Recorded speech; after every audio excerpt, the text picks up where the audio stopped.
Welcome to episode 23. I'm Stuart McCullough, I'm the CEO of VHIA. Starting with this week's industrial roundup and with community health. 2017 continues to be the year in which a large number of agreements need replacing for community health, much in the same way that that was the case for health services last year.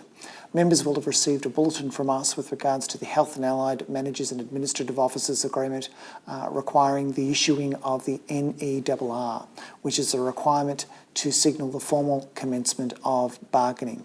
That same bulletin also makes reference to a return of an authority to act for other agreements that require replacement this year, including allied health professionals, medical scientists and dentists. With respect to those agreements, we have had our first meeting with the medical scientists, that is the number 4 branch, which covers dietitians and psychologists, and we hope to start working with them in terms of setting a timetable very shortly. However, with respect to the allied health professionals, whilst we did provide a schedule of meetings for the next 3 months, the relevant union did not attend the first of those meetings. We'll be following up and rescheduling further meetings for the future. In terms of health services, we're just in the process of finalising a log of claims for biomedical engineers following a meeting on the 15th of June to discuss that log of claims. That log of claims will then be subject to a process for approval by the department, and once that's done, it can be issued.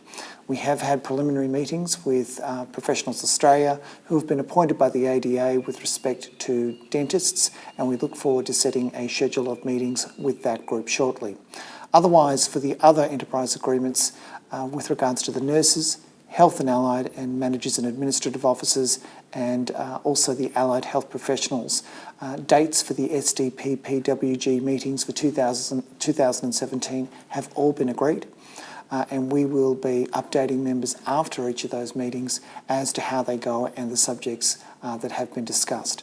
The medical scientist agreement is still going through the process of being approved by government. Once that occurs, it will then be distributed for ballot. As always, we'll be providing updates of all of our activities as they happen through the VHIA community app. It's also a place where members who have any queries about some of the activities can place their questions and they'll receive an answer.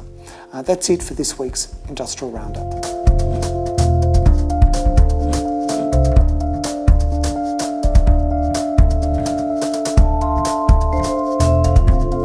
Welcome to the weekly update, where we go in depth with a particular subject. Joining me for this week's discussion is not Tim Nagel, but Emma Scott, Industrial Relations Consultant. Welcome, Emma. Thanks, Stuart, for having me again. You've been here before and you know how it works. We've got this week's subject box here on the table in front of us. Yes. Would you be good enough to reveal this week's clue as to the subject for our discussion? Okay. So for the benefit of those people who are listening rather than watching this particular discussion, would you describe the object that you see? It looks like a minion. And on the basis of that, what would you say this week's subject for discussion is? I'm not sure. That is half correct. The Minion is a reference to the film Despicable Me, and in particular Despicable Me 2. The person who did the music for that film was Pharrell Williams. Pharrell was once in a band, and the name of that band was? I'm not completely sure. NERD, which for present purposes is close enough to NERR, which is today's subject. So in terms of the NERR, if you could just remind those people what that stands for. So the NERR stands for the Notice of Employee Representational Rights, and it's a notice that is required under the Fair Work Act to be given to eligible employees as soon as practicable, but no later than 14 days after an employer wants to agree to bargain a new enterprise agreement for staff. So the form of that notice is set under the Fair Work Act regulations. Correct. So people don't need to make it up. It's already been written for them. Yes, correct. And just to emphasise that the issuing of an NERR, that is the notice where an employer agrees to bargain, is an absolute requirement. It's not discretionary, it must occur. Yes, correct, that's correct. And what's the purpose of the NERR? So the purpose of the NERR is most of all just to let employees know that they have a right to be represented in the bargaining. If someone is a member of the union and the union's entitled to represent their interests, the union is a default for that default bargaining rep for that person. So the notice goes out and reminds people that they're entitled to be represented. Correct. But the way in which the representational rights work under the agreement is that if you're a member of a union that's relevant to where you work, Yep. then they are the default bargaining representative. Yes. What about those people who are either not a member of a union or don't want the union to represent them? So if they don't want the union to represent them, they either have to revoke their status or they can appoint themselves or another person. So it's effectively for those people who are members of a union an opt-out provision. Correct. Now, obviously, we've been through a process over the last 12 months of renegotiating 5 major agreements for health services, and just in terms of the frequency with which people opt out. Not that often. We've had some for the Health and Allied agreement in terms of notifying another representative, which was Hazan. And then we did have someone want to represent themselves, but that only happened for a small period, and then they chose to no longer do that. So people opting out of the representation or the default setting of the representational rights is an exception rather than a rule. Correct, yes. And what else does the NERR do? So it also outlines the proposed coverage of what the enterprise agreement is going to cover, and then it also outlines the basic of what an enterprise agreement is and who they should contact if they would like further information. And just in terms of, it's worth emphasising the importance of the NERR. I think for all of those people who are involved in bargaining, which will be all of the people who are listening or watching this, sometimes we take the process for granted. But the effect of not issuing an NERR? It means that you can't get the agreement approved. So if you don't issue it within the 14 days, it doesn't meet the deadline, and therefore you might apply, but it would get rejected by the Commission. And also there's instances where it has been rejected because of the content is different to what is prescribed by the regulations. So we'll go to content in a moment, but particularly just the issuing of the NERR as prescribed is fundamental if you want to get your agreement approved. Correct.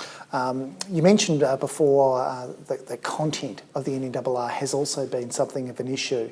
Have there been some decisions of the Fair Work Commission that go to that subject? Yes, a few years ago there were a range of different decisions on the Commission saying it is or isn't compliant depending on what was put in by the employer. And as a result of that, the Fair Work Act was changed and it was enacted in 2013, where it was made clearer that the notice could not be changed other than what is prescribed in the regulations, which is really about, there are some things in there that are not relevant when it comes to for health services AWAs, so they're things that can be deleted, and also putting in the proposed coverage. So just in terms of that, in a broad sense, there are no variations. No. There's no room for freestyling. Correct. With regards to the content of the NERR, there are adjustments that are directed effectively Correct. by that form to reflect the specific circumstances, such as whether or not there's a replacement for an AWA, Yes. which is not relevant Yes. to our membership. Correct. And so the explanatory memorandum is now clearer in that regard? Correct, it is. And then so as a result of that, there was a clear decision by a full bench in 2014 where an employer did provide employees with extra notices with the NERR, and that was found to be not compliant because it had additional information with it, and it therefore could have been seen as forming a part of the NERR. So just in terms of that, I think it's worth emphasising the reason for such a strict approach. I mean, what that does is it prevents a circumstance where an employer, for instance, editorialises. Correct. Or puts forward a particular view as to who should be the representative. Correct. And it ensures that people's rights to select their own bargaining representative and exercise their freedom of association is not interfered with. Yes, correct. So given that there is this strict requirement, have there been any further changes to the NERR to make compliance easier? Yes, so since that 2014 decision, notices were still being issued that were not compliant and had extra information in it. So the Fair Work Commission has altered the notice of employee representational rights as of the 3rd of April this year. So that's to make it so that there is less opportunity to make errors and issue a non-compliant NERR. Yes, that's correct. So what is the information that under the new 3rd of April 2017 version of the NERR that employers need to include?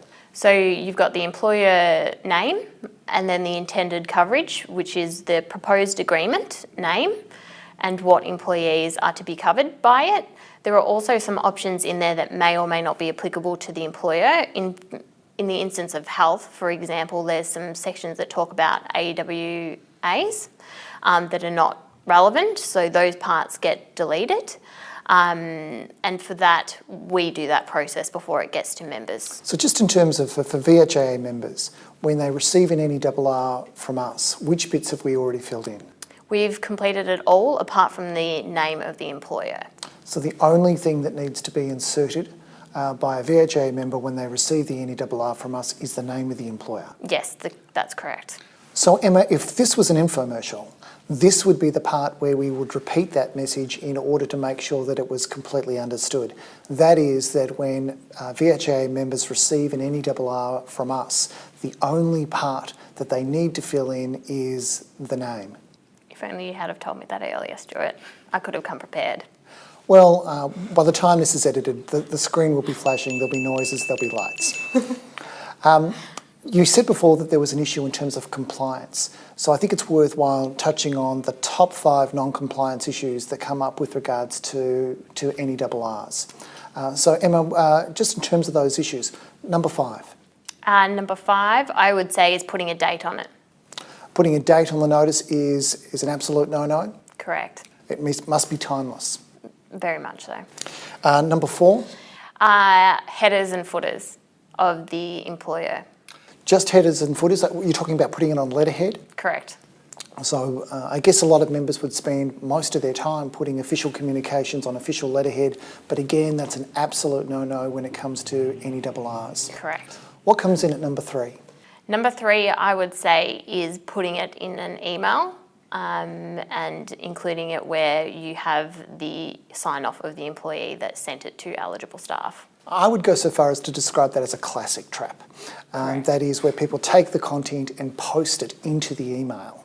That's a different thing from delivering it as an attachment, but you can't post the content into an email. Correct. What comes in at number 2? Another one related to employer details is where it says you can contact the employer. Some people have previously put the details of who they need to contact at the employer.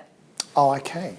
And in terms of the number 1 issue, in terms of NERR non-compliance? The number 1 issue is really attaching other documents to the NERR. And what's the reason that is so problematic? The reason is that there's a risk that it could be seen that all of those other attachments that you've got with the NERR are purported to be the actual NERR notice, which then means that it has got more information than what is prescribed by the regulations. So the message is the NERR is sacrosanct and can't be altered other than to insert your name in the spot that's provided. Correct. And in terms of the kind of issues that that strict compliance requirement has led to, what are some of the issues for VHIA members? So what's happened is we've seen that the Commission is getting a lot more nitpicky with the applications process and looking at the compliance of the notices. Nitpicky is such an ugly term. Particular. We've become quite particular, I think, with regards to ensuring that the NERR. How has that manifested itself?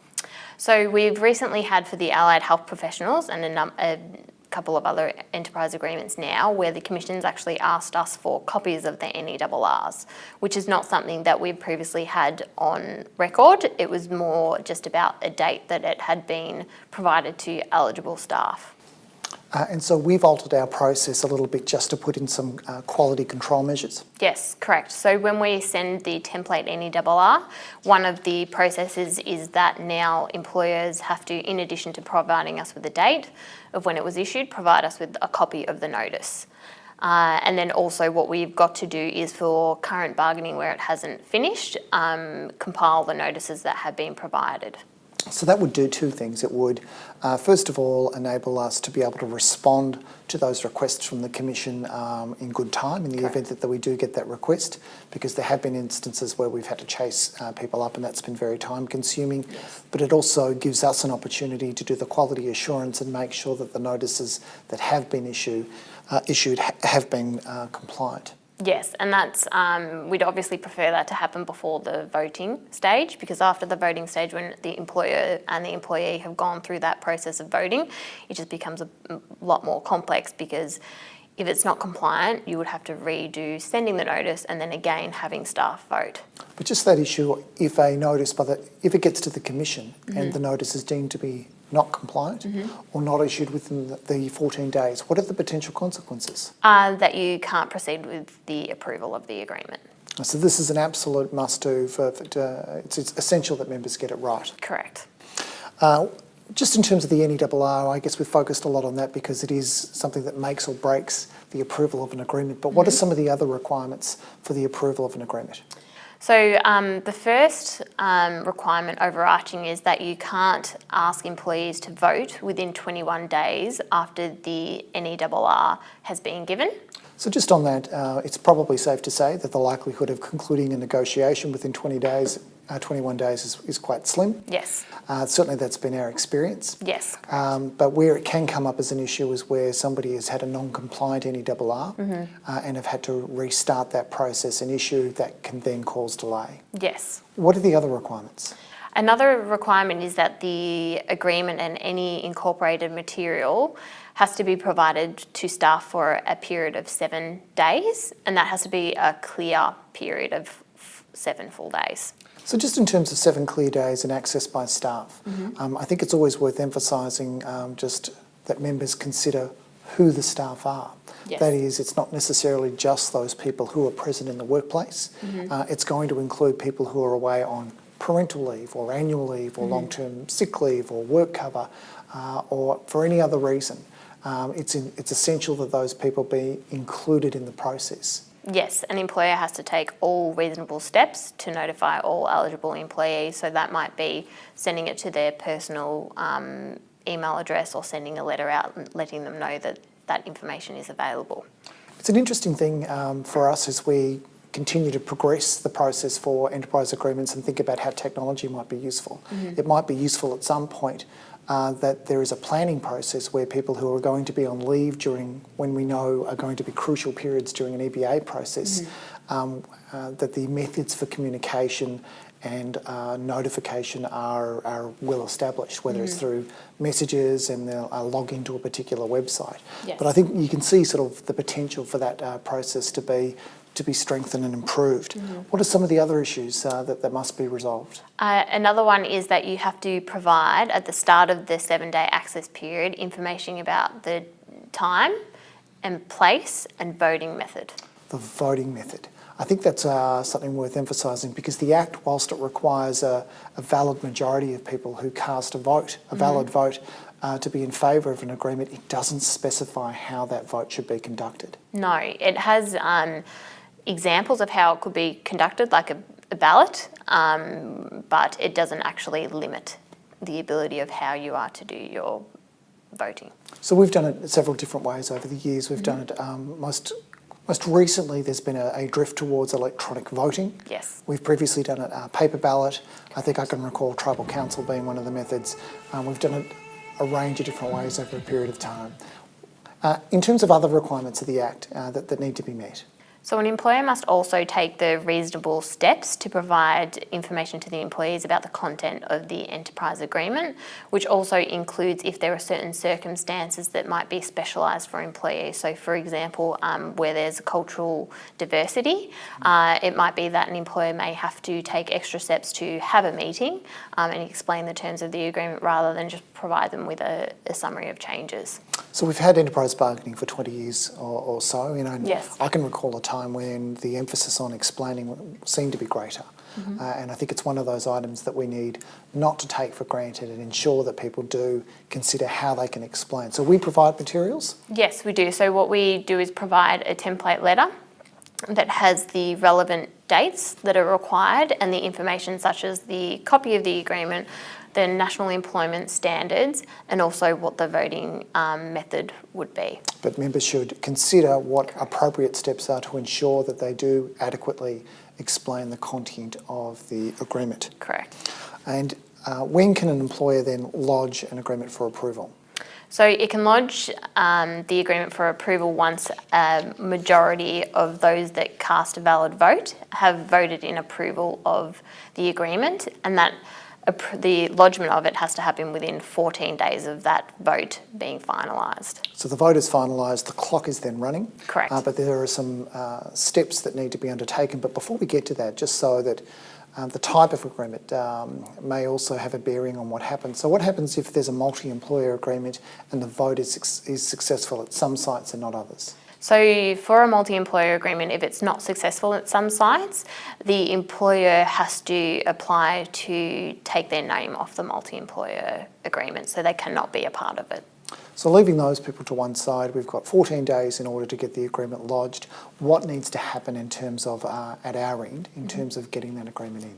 So there's a lot of extra paperwork that we need to do. One is getting the agreement signed, so a signed copy of the agreement has to be lodged with the Commission. And then there's a form called an F16, which is the application for approval, which has really just got some details about the applicant and also details of the union or any other bargaining representative that was appointed. I guess there's another form as well which goes into a lot more detail Yes. for the purposes of assessing the agreement for the Better Off Overall test. Yes, correct. So that's the F17, which is a statutory declaration that accompanies the F16. And that has a number of questions related to, I guess, the approval steps that we outlined earlier. So specifying when the vote occurred and the details of how it was explained to staff. But also the most important thing is the details about the Better Off Overall test, which is where we do a comparison of the wages and terms and conditions of the proposed enterprise agreement against the relevant modern award. And that's something that's also become a lot more detailed over the time that agreements have been made that I would observe. Yes. Just in terms of that F17, do we consult with regards to the content of that document? Yes, we do with the union. And for their part, those unions that are bargaining representatives, do they need to submit a form also? So it's not compulsory, but they can choose to put in an F18, which has some information about if they want to agree or disagree with any of the statements that are made on the employer's F17. And then they can also put a support in for the approval of the agreement or the opposite, and then also make an application to be covered by the enterprise agreement. So just in terms of getting an agreement through as a general rule, particularly after we've consulted with the union with regards to the content of the F17, I think it's worth emphasising that ideally the content of the union's form should be supportive and perhaps not contradict the content of the employer's form. Yes. We did have one experience in this round where a particular union decided to contradict the material they'd been consulted on. Yes. And that did have an effect of slowing things down somewhat. Correct. We had to put further submissions in regards to putting commentary against their commentary. And in terms of the time frame, once it's lodged within that 14-day period, how long does it take for approval? Well, it really depends on the matter, but the Commission has a benchmark of 12 weeks. 12 weeks. And in terms of, have there been any circumstances where one of the agreements that we've proposed hasn't been approved? Earlier on, we've had some issues with the NERR, like a lot of employers have, but not ones where it's gone to the Commission and been put in and been not approved. No, but we've had to do some undertakings where the Commission may have thought that they were necessary to ensure that the agreement passes the Better Off Overall test. It's the Better Off Overall test, and there's also that issue of ensuring that the wage rates are always above those prescribed by the modern award. Yes, correct. I think what I've noticed is that the responses back from the agreement team at the Fair Work Commission, there's a lot of scrutiny being applied to agreements. And I think it's worth just reminding people that this is very much in the context of that Coles decision, Yes. which I think is subject to it for a full bench hearing in October. And that is a claim by an employee that not all the employees were better off overall, and therefore that the agreement wasn't validly approved, which means I think for current agreements that they're being subject to a lot more scrutiny. Yes, that's correct. We've seen a lot more information or questions come back from the Commission when we've been lodging the most recent agreements.